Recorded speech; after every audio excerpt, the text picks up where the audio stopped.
અમારા ગામના ભાઈ આ રાજુભાઈ રોજાસરા જે આર્મીમાં દેશની 15 વર્ષ સેવા કરી અને પછી તેઓ રેલવેમાં જોઈન્ટ થયા, પણ તેમાં એમને ફાવ્યું નહીં. પછી એમને એવું નક્કી કર્યું કે ભાઈ મારે સ્વતંત્ર ધંધો અને કોઈક ખેડૂતોને નવી પ્રેરણારૂપ, જે પરંપરાગત ખેડૂતો કપાસ ને એવું બધું વાવે છે અને ચોમાસું પાક મોટા ભાગે નિષ્ફળ જાય, ખેડૂત દેવાદાર બની જાય છે.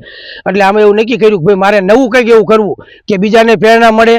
અને હું નિવૃત્ત થયો છું આર્મીમાંથી, તો મારે મારું જીવન ખેતીમાં પરવી અને શાંતિથી જે સ્વતંત્ર જિંદગી જીવી શકું એ માટે તેમને બાગાયત પાક અને ડાળિંબનું વાવેતર કર્યું અને તેનું ફળ મળ્યું.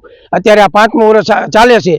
2 વર્ષ કંઈ ઉત્પાદન ન આવ્યું, મહેનત કરી, પણ હવે તેમને સારું છે. અને બહારના માણસોએ ખૂબ જોવા આવે છે, બહારના બીજા જિલ્લાના આવે છે, ગુજરાત બહારના આવે છે અને જોઈ અને પોતે રાજુભાઈ પોતે માર્ગદર્શન આપે છે કે આવું તમે વાવેતર કરો તો સારું ઉત્પાદન મળે. હવે ખેડૂતોને આવા બાગાયત પાકો તરફ વળવું જોઈએ, જુદા જુદા પાકો તરફ, તો જ ખેતી ટકી રહે છે.